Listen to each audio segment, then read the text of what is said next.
can see the determined young explorer finally reached the hidden summit of the treacherous mountain, of the treacherous mountain, just as the first rays of dawn illuminated the vast, untouched valley spread out magnificently before her.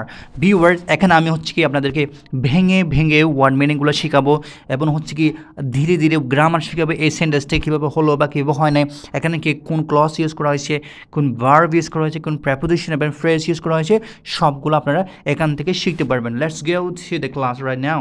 এখানে দেখেন প্রথমে আমি যে ওয়ার্ডগুলো শেখাবো সেটা খুব important. এখানে দেখেন ডিটারমাইন, এটা হচ্ছে ডিটারমাইন মানে সিদ্ধান্ত, ডিটারমাইন হচ্ছে দুটো প্রতিজ্ঞা করা, ইয়াং মানে তরুণ, এক্সপ্লোরার যিনি হচ্ছে যে কোনো জায়গায় যখন কী করবে, অভিযাত্রী বা এক্সপ্লোরার, মানে আমি এই জায়গাটা নিয়ে আপনাদের কিছু বলতে চাই যে আমাকে বলা হবে এক্সপ্লোরার, আমি এই জায়গাটাতে ব্যাখ্যা করা, এক্সপ্লোর মানে হচ্ছে ব্যাখ্যা করা, আর এক্সপ্লোরার মানে হচ্ছে যিনি ব্যাখ্যা করবেন তাকে বলা হচ্ছে অভিযাত্রী বা ব্যাখ্যাকারী।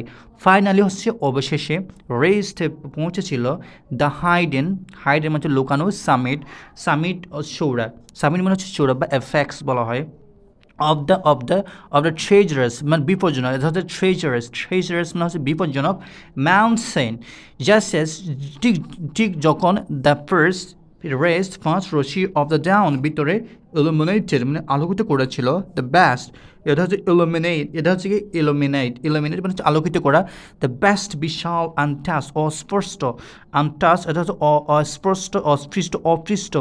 অস্পৃষ্ট ভ্যালু উপত্যক্ষ দেখেন উপত্যক্ষ স্প্রেড আউট বিস্তৃত হলো ম্যাগনিফিসেন্টলি, স্প্রেড আউট মানে বিস্তৃত হলো ম্যাগনিফিসেন্টলি চমৎকারভাবে বিফোর হার মানে তার সামনে। Viewers, let's go two explanation of this sentence right now. দেখেন এরপর আমি গ্রামার ইউজ করবো, মানে গ্রামার আপনাদেরকে শেখাবো।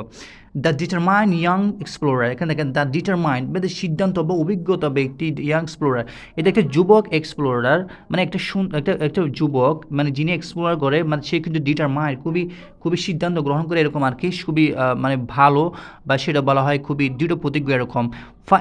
সেই ইয়ং মানুষটা এক্সপ্লোরাররা ফাইনালি অবশেষে পৌঁছালো দ্য হাইডেন সামিট, মানে এই যেটা লুকানো ছিল, সর্বোচ্চ লুকানো ছিল, সামিট মানে সর্বোচ্চ লুকানো ছিল, অফ দ্য ট্রেজার বিপজ্জনক মাউন্টেন, এই যে দেখেন এই যে বিপজ্জনক একটা মাউন্টেন, সেখানে সে কী করলো, সমস্ত চূড়ায় রিচ করলো, পৌঁছালো, সমস্ত মানে সব উপরে সে কী করলো, পৌঁছালো।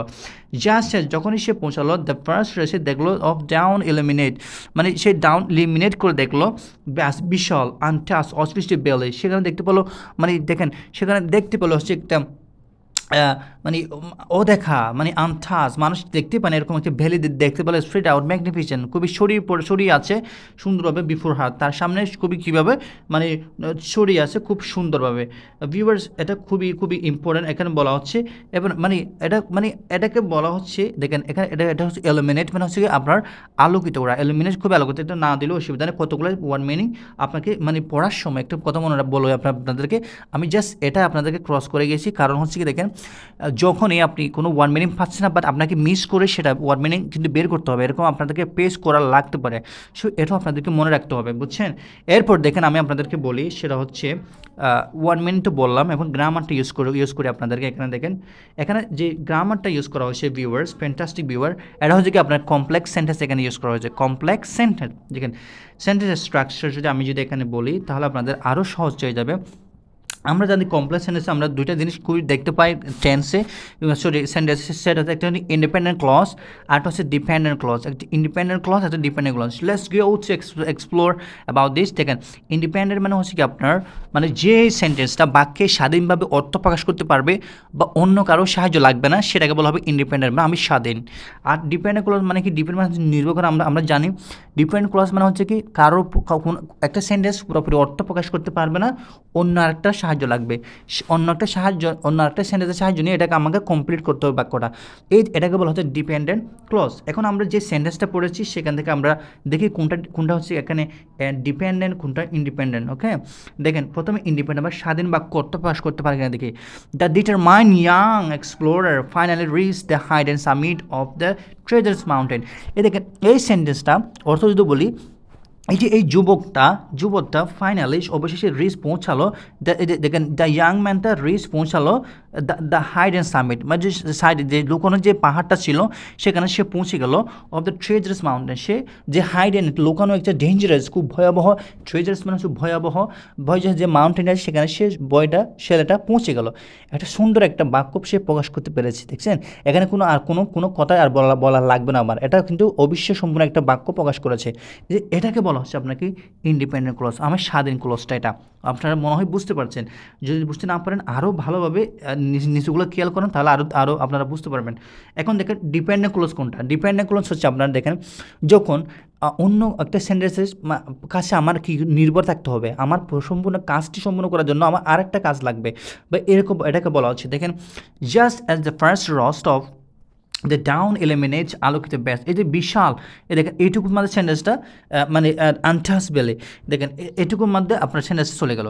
জাস্ট অ্যাজ দ্য ফার্স্ট রস অফ ডাউন এলিমেন্ট, দেখেন জাস্ট মানে যখনই সে প্রথম রশি দেখলো, ডাউন নিচে দেখলো এলিমেন্ট আলোকিত ব্যাস, মানে বিশাল আলোকিত একটা জিনিস দেখলো বা দেখলো আনটাচবেলে, যেটা কখনো দেখা যায়নি।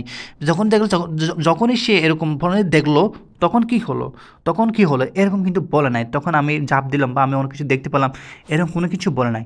এই যে না বলে থেমে যাওয়া সেটাকে বলা হচ্ছে আপনি ডিপেন্ডেন্ট ক্লজ, কারণ আমাকে অন্য আরেকটার উপর নির্ভর করতে হবে। এখন দেখেন সাবঅর্ডিনারি কনজাংশন আছে এখানে, সাবঅর্ডিনারি কনজাংশন সেগুলো আমরা দেখি। এখানে অ্যাডভার্বাল ক্লজ আছে, অ্যাডভার্বস অফ টাইম সেটাও আমরা পড়েছি, আমরা দেখেছি অলরেডি সেন্টেন্স। এখানে দেখেন পার্টস অফ স্পিচগুলো আমরা এখানে বলি। দেখেন নাউন, পার্টস অফ স্পিচ কী সেটা আমি বলেছি আপনাদেরকে, সেন্টেন্সের প্রত্যেকটা অংশকে বলা হবে পার্টস অফ স্পিচ। আমরা যে সেন্টেন্সটা পড়ে সেখানে এক্সপ্লোর আছে, সামিট আছে, মাউন্টেন আছে, এগুলো সবই এক একটা পার্টস অফ স্পিচ। কিন্তু এখানে এগুলো পার্টস অফ স্পিচে কোন পার্টটা সেখানে ফলো করে, এটা হচ্ছে পার্টস অফ স্পিচের নাউনগুলো, এগুলো হচ্ছে নাউন। এক্সপ্লোর মানে ব্যক্তি, সামিট মানে সর্বোচ্চ, মাউন্টেন মানে পাহাড়, রস, ডাউন এবং বেলি নাউন কি যেগুলো চোখে দেখা যায়, যেগুলো অনুভব করা যায়, সেটাকে বলা হচ্ছে আপনার অবশ্যই সেটাকে নাউন বলা হবে। এটা হচ্ছে প্রোনাউন ইউজ করা হচ্ছে, সেটা হচ্ছে হার। প্রোনাউন কি, যেমন আমরা কোনো সাবজেক্টের পরিবর্তে যখন ইউজ করা হবে তখন সেটাকে বলা হবে মানে প্রোনাউন। যেমন কি শির প্রোনাউন, এবার রহিমার প্রোনাউন হচ্ছে কি হার, ওকে, সেটা আপনাকে বুঝতে হবে।